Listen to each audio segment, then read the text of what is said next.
Hello and welcome to my YouTube channel. Dear viewers, here I am with the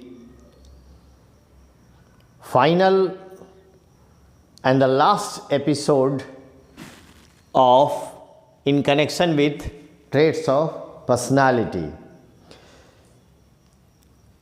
Before this, I have uploaded 6 videos on what are the factors that make one's personality good or bad, the effects on the personality, heredity and environment, their role on the development of a person's personality, heredity and environment. Now, when I came to traits of personality, I started with, as I told you in all of my videos, that there are 5 big traits and they are commonly known as OSHN. In short form, in abbreviation we call it O for openness, C for consciousness, E for extrovert, OCEAN, A for agreeableness, and N for neuroticism. In connection with neuroticism, I divided it into 2 parts, and my neuroticism group part 6A, and here I am with part 6B. So altogether 6 videos are there on heredity and environment, their influence on a person's personality. Now this is going to be the 7th video. So including 13 video I have uploaded on personality development, and this is going to be the last video on this subject. जैसा कि मैंने पिछले video में मैंने बताया था कि ये जो न्यूरोटिसिज्म है, जिसको हिंदी में मनोविक्षुब्धता कहते हैं, इसके कॉज पर, कंडीशन पर और कॉन्सिक्वेंस पर हमने बात किया था पार्ट 6A में.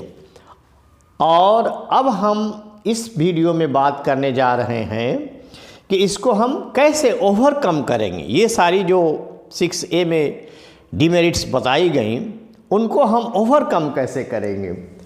न्यूरोटिसिज्म, मनोविक्षुब्धता, हाउ टू ओवरकम, इसको हम ओवरकम कैसे करेंगे, इस पर हम कमांड कैसे करेंगे, इस पर हम काबू कैसे करेंगे. Now listen attentively. Neuroticism is not a medical condition but a personality trait. Do not confuse it with neurosis. Neurosis एक अलग चीज़ है, न्यूरोटिसिज्म अलग चीज़ है. ये पर्सनालिटी ट्रेट है, यानी इंसान की विशिष्टता है, उसकी खूबी है, उसकी खासियत है, उसकी पहचान है, ना कि कोई बीमारी है. ये आप समझे. और न्यूरोसिस किसको कहते हैं? Neurosis it is a mental illness that causes a strong feelings of fear and worry. ये एक तरह की बीमारी है न्यूरोसिस. खामखा का डरना, खामखा का परेशान रहना, छोटी छोटी बात के लिए फ़िक्र कर जाना. ज़िंदगी है, मौत होगी. दुनिया जानती है कि हम यहाँ आए हैं तो हम लौटेंगे भी. जहाँ से आए हमको लौटना है, तो लौटने का वक्त मुकर्रर है. ना हम उसको बदल सकते हैं, ना उसमें कोई हेरा फेरी कर सकते हैं. तो फिर उसके लिए इतनी ओवर चिंता क्यों? अब इसमें जो वक्त मिला है उसको हम बढ़िया से गुजारें. ये निगेटिव एस्पेक्ट है. और इस न्यूरोसिस एक बीमारी में बदल जाता है जो आदमी ओवर थिंकिंग इस मामले में करता है, जिस पर काफ़ी डिटेल में हमने अपनी लास्ट वीडियो में बताया था 6A में. अभी हम बात कर रहे हैं कि ये जो मनोविक्षुब्धता है, इस पर हम काबू कैसे पाएंगे, इसको हम डील कैसे करेंगे, इस पर हम अपने आप को काबू कैसे करेंगे, या इस तरह की पर्सनालिटी जिनके अंदर है वो लोग इसको कैसे अपने आप में कमी सुधार कर लाएंगे। तो इसको आप देखें, हाउ टू काम and control neuroticism. Number 1, cut back on alcohol and coffee. बहुत आसान है, अगर आप फ़िक्र में हैं, तरद्दुद में हैं, परेशानी में हैं, गम में हैं, रंज में हैं, तकलीफ़ में, परेशानी में है, डिजेक्टेड, डिसअपॉइंटेड, फ्रस्ट्रेटेड फील कर रहे हैं, तो आप सिगरेट पीना शुरू कर देते हैं, शराब पीना शुरू कर देते हैं, तरह तरह के नशे के शिकार हो जाते हैं, कहीं जा कर के डांस वगैरह देखने लगते हैं, लेकिन दिमाग से वो बात जाती नहीं है, चाहे 10 पूरा डब्बा ही सिगरेट क्यों न पी जाए। तो ये जो आदत है किसी इंसान की कि गम को भुलाने के लिए इंसान एक और गम पैदा करता है, ये चीज़ छोड़नी होगी। शराब अगर किसी के गम को, परेशानी से अगर निजात देती, तो दुनिया में अब तक कोई भी आदमी गमज़दा नहीं रहता, परेशान नहीं रहता। सिगरेट का धुआं उड़ाने से अगर गम धुएं की तरह उड़ जाता तो सब लोग धुएं में उड़ा देते। तो ये चीज़ आपको कंट्रोल करनी होगी। डू नॉट स्मोक, और करते हैं तो अभी से अभी छोड़ दें आप। उसके बाद इंसान क्या करता है, दूसरा, ईट वेल बैलेंस्ड मील, खाना पीना छोड़ देता है। जो खाना पीना चाहिए वो नहीं खा रहा है, जो नहीं खाना पीना चाहिए वो शुरू कर देता है। तो ये दोनों आपको छोड़ना होगा। उस खाने पीने को छोड़िए और इसको जम के खाइए, जो होगा देखा जाएगा। जो सेहत मिली है, जो वक्त मिला है, जो तंदुरुस्ती 1000 नेमत है, health is wealth. If wealth is gone, nothing gone. Is health is gone, something gone. If character is gone, everything is gone. तो ये अल्कोहल और शराब और गांजा, ये सब आपको करेक्टर को गॉन कर देगा।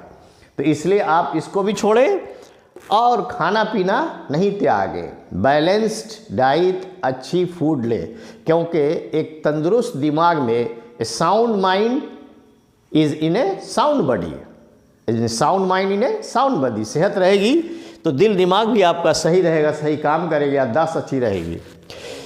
तीसरा है रीफ्रेम योर थॉट्स, यानी do the opposite, D the opposite of what you feel. अक्सर होता है कि हम अगर डिजेक्टेड फील कर रहे हैं, तो फ्रस्ट्रेटेड, डिसअपॉइंटेड हैं, वरीड हैं।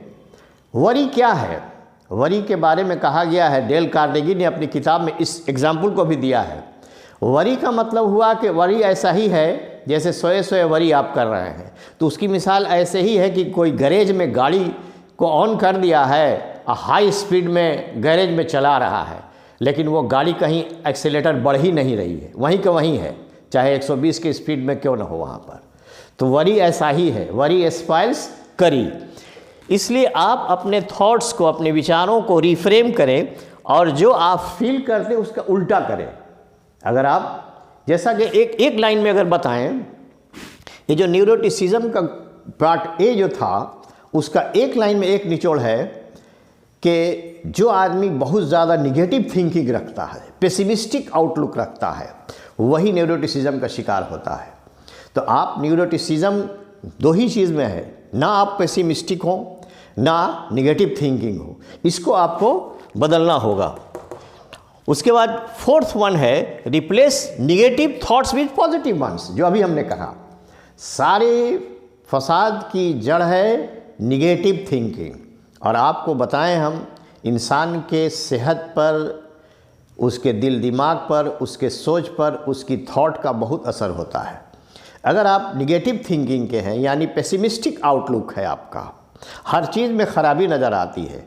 If happiness is but is an occasional episode in the general drama of pain। Thomas Hardy ने, उसकी किताब है the mayor of castor bridge. The mayor of castor bridge Thomas Hardy की बहुत बेहतरीन novel है। उसमें लास्ट लाइन में यही लिखा है, टॉमस हार्डी को कहा जाता है कि वो पेसिमिस्टिक आउटलुक के नॉवेलिस्ट थे, ट्रेजिडी ज़्यादा बयान करते थे। Happiness is but an occasional episode in the general drama of pain, यानी खुशी है मगर क्षणिक है, हम बहुत ज़्यादा देर तक खुश नहीं रख सकते हैं, गम ही गम दुनिया में है। इसका ठीक उल्टा शेली ने वेस्ट विंड में लास्ट लाइन में कहा है, if winter comes can spring be far behind, कि अगर जाड़ा आया है तो वसंत ऋतु क्या पीछे रहेगा? आज रात है तो कल सुबह होगी, हर रात की सुबह होती है। The sun sets only to rise, the sun sets only to rise, सूरज डूबता ही है निकलने के लिए। तो ये आउटलुक आपको पैदा करना होगा। You must see in every darkest cloud a silver lining, there is always, जैसे हर खराबी में एक अच्छाई छुपी होती है, हर खराबी में एक अच्छाई छुपी होती है, तो उस अच्छाई को तलाश करना चाहिए। तो ये जो सबसे इम्पॉर्टेंट चीज़ है, replace negative thoughts with positive once, यही सारे फसाद की जड़ है। Negative thinking, pessimistic outlook, optimist होना चाहिए, और नहीं तो फिर मेलियोरिस्ट हो जाएं आप, ना बहुत निगेटिव ना बहुत पॉजिटिव, मेलियोरिस्ट रहें, मध्य मार्ग में चले, ये भी एक चलने का तरीका है। दोनों को आप 60-40, 70-30 में आप लेकर के चले। तो ये जो negative, replace negative thoughts with positive once. आज हम परेशान हैं। एक कहानी है, बीरबल ने से अकबर आज़म ने पूछा कि बीरबल कोई एक लाइन में एक ऐसी चीज़ बतलाओ जो गम और खुशी दोनों में फिट हो। एक सेंटेंस अगर कहना हो तुमको तो क्या कहोगे? तो बीरबल ने कहा कि हुजूर, हम यही कहेंगे कि इंसान को यही कहना चाहिए, वक्त है गुज़र जाएगा, वक्त है गुज़र जाएगा। तो अब आप देखें, गम में है तब भी आपको सांत्वना देता है, और खुशी में है तो आप दीवाने नहीं होंगे, बहुत दिन खुश नहीं रहेंगे, बहुत दिन तक यही नहीं रहेगा, वक्त है गुज़र जाएगा। तो ये जो चीज़ें होती हैं ये सब बताई गई हैं, बड़े बड़े फिलोसफर्स ने जो चुन करके बातें कही हैं इंसान को ऊपर उठाने के लिए। डिजेक्टेड है, फ्रस्ट्रेटेड है, डिसअपॉइंटेड है, दम गिरा हुआ है, ज़मीन में पड़ गया है, उसको कैसे खड़ा कर दिया जाएगा? मैं एक एग्जाम्पल हिस्ट्री से देता हूँ, नेपोलियन बोनापार्ट की। नेपोलियन बोनापार्ट ने जब हमला किया फ्रांस से आगे के कंट्रीज़ पर, जब आल्प्स पहाड़ यूरोप का सबसे ऊंचा पहाड़ है, जैसे हमारे यहाँ माउंट एवरेस्ट है सबसे ऊंचा पहाड़, जब वहाँ उसकी फ़ौज पहुँची तो सारी फ़ौज वहीं खड़े होकर के रह गई। अब वहाँ उसने स्पीच दिया, उसने कहा कि ये जो पहाड़ नज़र आ रहा है ये आल्प्स नहीं है, इसके वो आल्प्स का छोटा पहाड़ है, इससे आगे जो पहाड़ है वो असल में आल्प्स है। और ललकार दिया, सारी फ़ौज उस पहाड़ को पास कर गई, और उस तरफ जब गई तो कहा कि थोड़ा आराम कर लो। कहा कि जानते हो कौन पहाड़ है पीछे? कहा कि वो छोटा वाला है। कहा कि नहीं, यही आल्प्स है। यूरोप का बेताज बादशाह नेपोलियन बोनापार्ट। यही है पॉजिटिव और नेगेटिव थिंकिंग की बातें। फिर आके देखें 5 नंबर है, प्रैक्टिस सेल्फ फॉरगिवनेस। कोई गलती हो गई, कुछ बात हो गई, तो अपने आप को कभी कभी इंसान अपने आप को माफ़ नहीं कर पाता है। बहुत सी गलतियां इंसान से होती है, इसमें कोई शक नहीं, हर आदमी गलती का पुतला है। तो अपने आप को माफ़ नहीं करना, ये भी गलत बात है। Forgive yourself and start your living. Forgive yourself and sir, ठीक है भाई गलती हो गई, हम आगे बढ़ते हैं इससे। उसके बाद है 6 नंबर है, लर्न टू मैनेज गिल्ट। जुर्म को, अपनी गलतियों को मैनेज करना सीखें आप, उसी पर अड़ी होकर के नहीं रहें। हो गई ठीक है, उसको मेंड करके आगे बढ़ने का जज्बा आपके अंदर रखना होगा। उसके बाद है बिल्ड इमोशनल रिजिलियंस। अपने अंदर लचीलापन लाना होगा, अपने ख्यालात में, अपने विचारों में फ्लेक्सिबिलिटी लानी होगी, लचीलापन लाना होगा, तब आप आगे बढ़ें। किसी चीज़ में आप रिजिड नहीं हो जाएं। तो ये ऑप्टिमिस्टिक आउटलुक नहीं है अगर रिजिडिटी है तो। उसके बाद क्या है, ग्रो योर सपोर्ट नेटवर्क और कनेक्ट विद अदर्स। ये बहुत बड़ी चीज़ है। मनुष्य एक सामाजिक प्राणी है, समाज में रहना चाहिए, 2-4-10 आदमी के साथ रहना चाहिए। अकेले रहने से बहुत सी खाली मन शैतान का अड्डा, an empty mind is devils workshop. अपने प्रॉब्लम को शेयर किया करना चाहिए। दोस्तों, अच्छे दोस्तों की संगत इख्तियार करें। Books like friends should be few and well chosen. तो जिस तरह से किताबें चुन के हम खरीदते हैं, उसी तरह दोस्ती भी चुन के करिए, और दोस्त ज़रूर बनाएं आप। आपका नेटवर्क जो रहेगा, किसी से बातचीत करेंगे, आदान प्रदान करेंगे, अपने प्रॉब्लम को शेयर करेंगे, जाहिर है उसका सलूशन निकलेगा। उसके बाद चैलेंज योर थिंकिंग।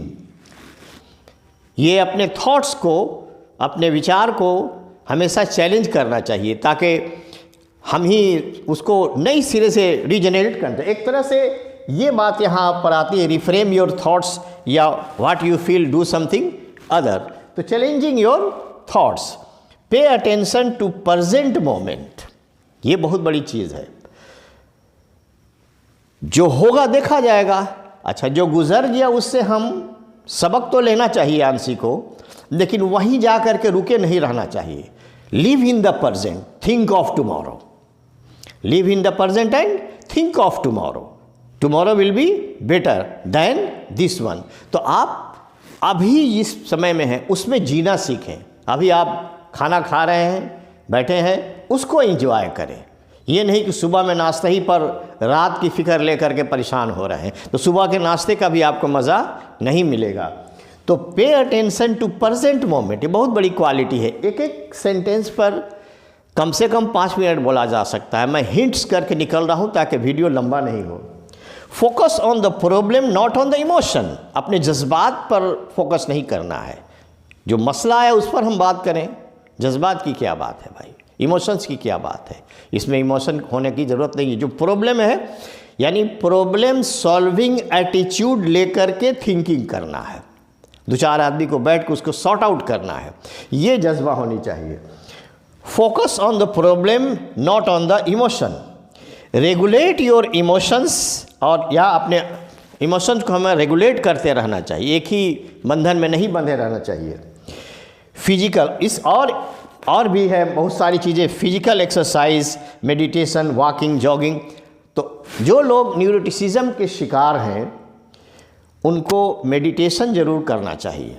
बैठकर सोचना, हर धर्म में बनाया गया है कुछ न कुछ ऐसी, जैसे हमारे यहाँ नमाज में कंसंट्रेशन होता है खामोशी से बैठने से, या आप तप कर रहे हैं, जाप कर रहे हैं, मेडिटेशन कर रहे हैं, सुबह बैठ कर के शांत चित होकर के आप किसी भी इसमें जाएंगे तो ये आपको रिफ़्रेश करता है, माइंड को डाइवर्ट करता है। जॉगिंग कीजिए, वॉकिंग कीजिए, ये सारी चीज़ें करेंगे तो ये जो न्यूरोटिसिज्म की बीमारी में अगर कोई मुब्तला है, निगेटिव थिंकिंग में, पेसिमिस्टिक आउटलुक में, उसको वो ओवर करने में उसको आसानी हो जाएगी।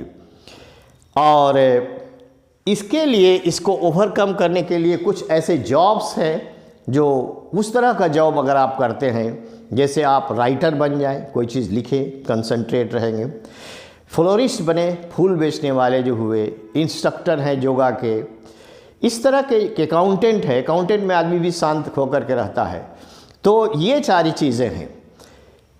ए.ई. हाउसमैन ने इसी चीज़ को कहा अपने पोएम में, think no more, let laugh and be jolly, why should man make haste to die, and empty heads and tongues a talking makes the rough road easy walking. ये फार्मूला आपको रखना होगा। आई होप कि I have made the whole video very clear.